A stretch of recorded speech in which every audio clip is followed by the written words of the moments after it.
Hey guys, real briefly, we're going to go over instrument proficiency checks. Now, these are actually some questions that people have been asked during check rides.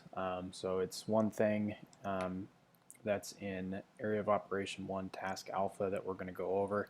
I'm going to be posting multiple videos on the different areas of the PTS that you're going to be asked on, just to kind of help you guys review it. So we'll go ahead and get started on that. Generally speaking, when you walk in, and they first start going through stuff and they start asking you about currency, eventually it's going to lead up to an IPC. So the most common questions is, obviously, what is it?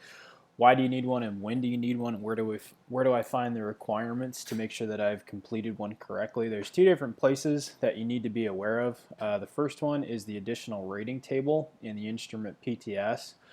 Now, obviously, you need to make sure that your instrument PTS is current. The best way to do that is just Google it and look it up online, because you never know if that book that you've had sitting around since you started private is still any good, if you even have one.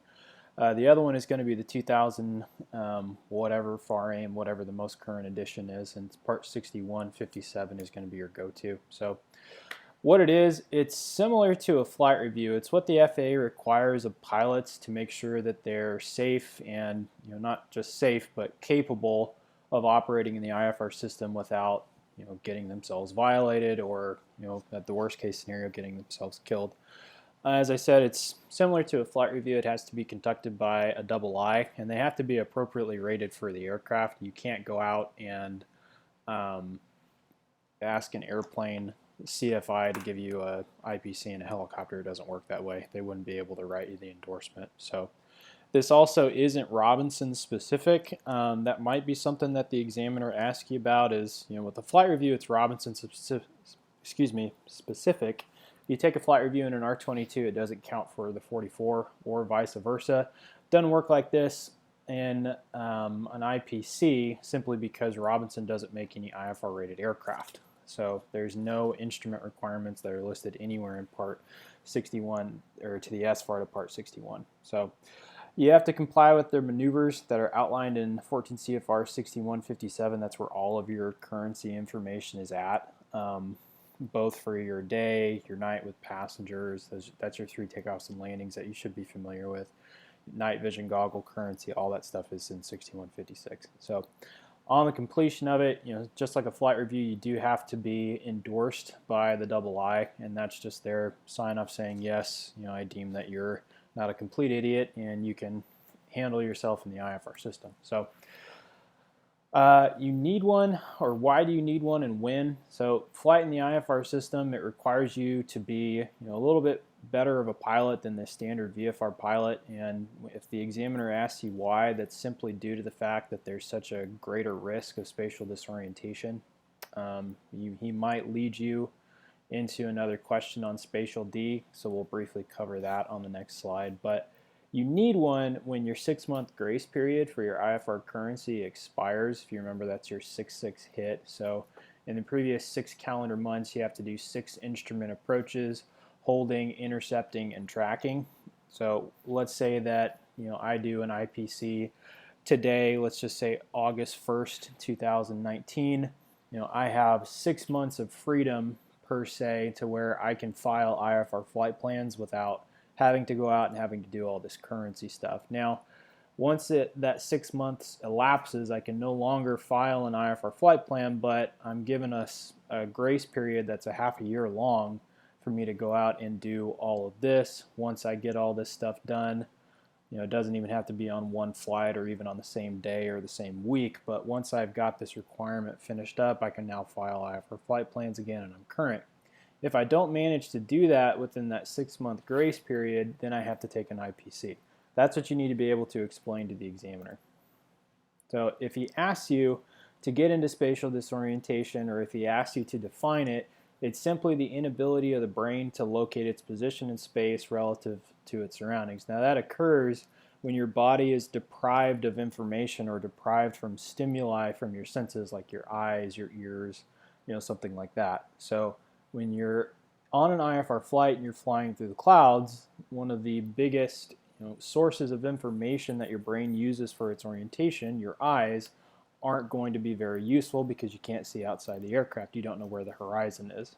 So if this is another common question, because there's multiple ways that your brain takes information from your body and uses it to build a picture of where you're at and how you're orientated in space.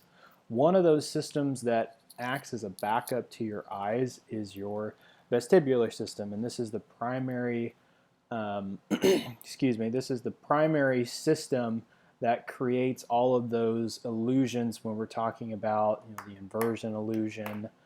Any kind of illusion that is associated with spatial disorientation is going to come through this. So if he asks you to describe that, you can kind of go into the semicircular canal stuff with the inertial movement of the fluid through there, and then that sends the electrical impulse into your brain, so on and so forth. I'll do a little bit more detailed video on the spatial disorientation aspect and kind of exactly how all of this works together to give you an idea of what's going on around you, but we'll save that for a different video. So that's your primary contributor to all of those illusions. So last but not least, what you got to do, the way that you would figure that out is you have to go to this additional rating task table. So if I am, let's say that I'm trying to get my airplane add-on, okay, so I already have instrument helicopter because it's my ratings that are currently held. If I were to take a practical test, this is all of the tasks that I would be required to do. Now you do need to pay attention to the asterisks because that gives you some information down at the bottom. So that would tell me B and C are applicable only to multi-engine airplanes. So if I was doing a single engine add-on, this isn't something, I wouldn't have to do all of task 7 here. But anyway, the IPC is in the far right column, and this tells you everything that you would need to do in order to for the CFII, excuse me, to give you an endorsement. Now they use the standards that are in here. This is kind of one of the other differences between an IPC and a flight review. A flight review, you don't have to use the PTS. In a IPC check, you do have to use the PTS. Now, that's something that the CFII is going to tell you about, or they should tell you about before you go fly, and it's something that you should be familiar with.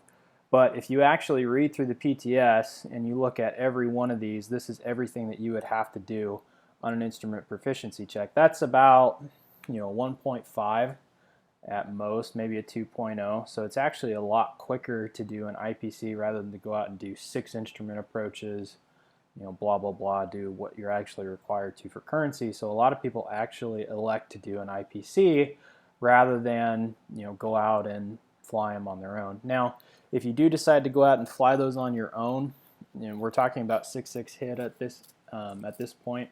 You do have to have a safety pilot, and they do have to be rated in the aircraft. They have to at least have a private pilot certificate. That's one question they may ask you. But if you're going to do this, again, you have to have an appropriately rated II. So it kind of depends on who you know and who's available. So that should be about it on that. If you guys have any questions, just make sure to let me know.